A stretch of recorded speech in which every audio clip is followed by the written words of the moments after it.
I think we remember this much, that all three readings have a commonality, and that point of commonality has to do with water. In the first reading, we heard how the Jews who were brought out of Egypt and roaming around the desert were all complaining because there was little water. And God did that miracle through Moses, and the rock was hit and water flowed. Masa, Meribah.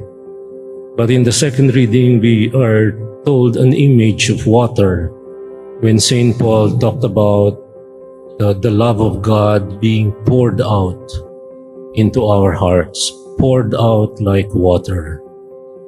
And then the clincher is, of course, the rather lengthy gospel of today. We read the shorter version, and that is about the Samaritan woman whom the Lord asked for a drink.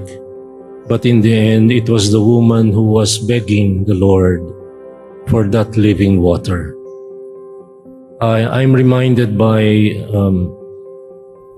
again, I forget names, Bruce Springsteen, that a singer of 40 years ago, so some of you might remember him. He had a memorable song that says, "Everybody's got a hungry heart. Lay down your money and play your part. Everybody's got a hungry heart." Today, I'd like to rephrase it by saying, everybody's got a thirsty heart. And literally and figuratively, it is all coming true in our times. For example, the big problem of China, apart from the impending economic disaster that they are facing, along with the demographic collapse, wala nang gustong manganak. Ayaw nilang magkaroon ng anak na bata. So they're all lying flat. And their motto is, "Let it rot." Bala kayo dyan. So both Russia and China are facing a demographic collapse. But I'm not referring to that today. I'm referring to a more tangible, visible, immediately palpable problem. That is the lack of fresh water. The problem of China is that all its fresh water in the south, that is near the Pacific, they call it South China Sea, so they claim it belongs to them. The 9-dash line. So everything facing the big country of China, according to them, belongs to them because it's written in one of their history books. Some crazy guy said all of it is belonging to China. The big problem of China is they have no fresh water up in the north, in the northwest, in the northeast, Beijing. There is a big desertification going on. And so that is the reason why the friendship between Russia and China right now is just a put on. Magkaibigan lang sila kasi may common enemy. At ang common enemy nila, Ukraine daw at saka Satanic West and the United States. I'm not sanctifying the United States, but to call them satanic, look who's talking. It's like the pot calling the kettle black.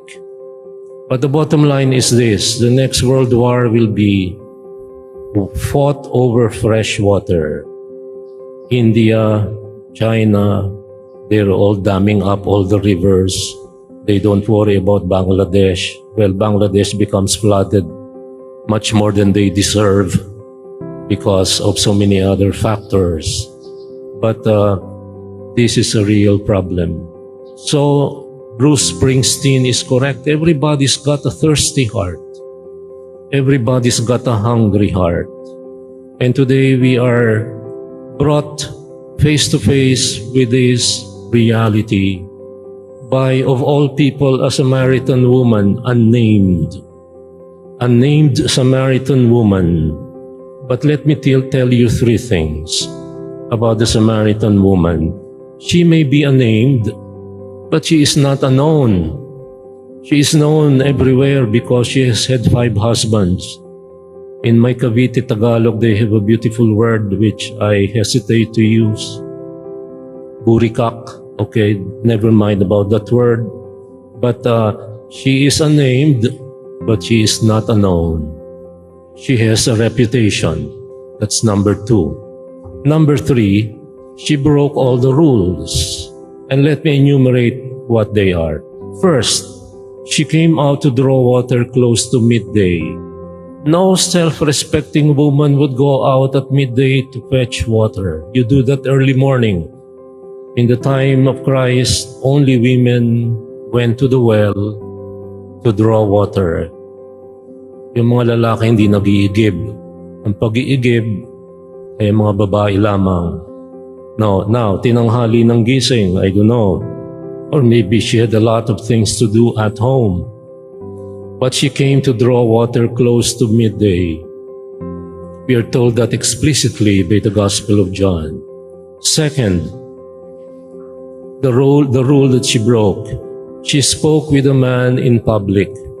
No self-respecting woman would be caught alive speaking with a man in a public place called the well. The well is where everybody goes, including animals. It's a public place, so rule number 2, never go out. If you're a woman, go out and speak with a man in the plaza or in SM Bikutan. Okay.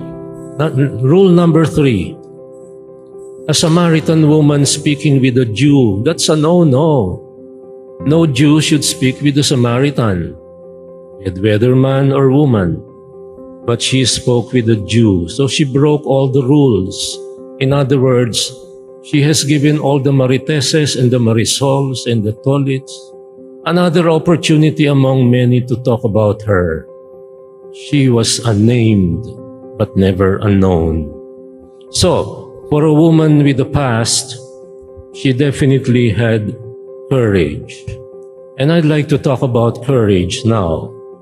But what type of courage am I talking about? The courage to leave a past.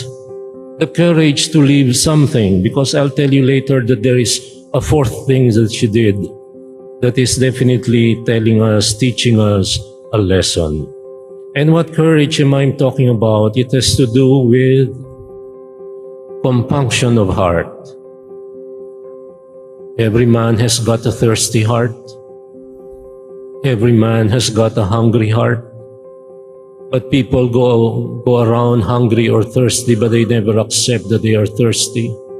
Mga Pilipino pakipot, halika magmerienda tayo. Hindi busog pa ako kahit gutom pa. Pero sa ikatlong imbita, kalad-kari na. Ang ating sa Amerikano, pagka sinabi mong, I'll buy you breakfast, they immediately say either yes or no. Ang Pilipino, hindi busog pa ako, kahit alam mong gutom na gutom. Compunction of heart begins with what? Acceptance. Acceptance that you are hungry or thirsty. Compunction also begins after acceptance with recollection, with reflection. So what happened in the lengthy discussion between Jesus and the Samaritan woman was that she told it like it is. The Lord told him everything he knew about her. And she never said, hindi totoo yan ha. Chismis yan, Lord.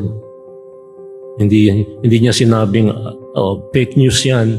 Tinanggap niya lahat. That's acceptance. That's acceptance. That high point of that repartee happened when the Lord told her, go call your husband. And she told the right. She didn't tell a lie. I don't have a husband. You're correct. You don't have a husband. You've had 5. And the one you're living with now is not your husband either. So you are correct. And then what did she do? And this is the last thing I'd like to tell you about her. When you have compunction of heart, when you reflect and recollect your past, when you accept that you have sinned and sinned gravely and have made a mistake, ang sagot dyan ay hindi ako yan ha. It's the satanic West, like Putin is always saying. Sila ang umatake, pinagbibintangan na sila ang inaatake. Bullies never accept their bullies, they always bully the weak. And so akala nila mabubuli nila ang Ukraina. Bullies never accept that they are unjust people. No, bullies. I'm entitled to be a bully. I have been an empire ever since the 11th century with the Kiev Rus, starting in Kiev. The Kiev Rus, the people of Russia. And they never got away with that image of an empire. And Putin wants to replace it. 21st century na, wala na, hindi na uso mga imperyo. Dalawa na lamang ang imperyo sa mundo, China at saka Russia. I don't mind about North Korea. He doesn't want to be an emperor. Well, he has nuclear weapons. All three of them have nuclear weapons. And one of the poorest countries now on the earth that is about to break apart is Pakistan.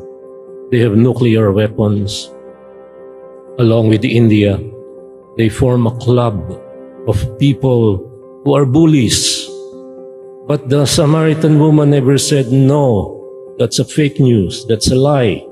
She accepted it all. She repented and the Lord validated her. The Lord confirmed. The Lord empathized with her.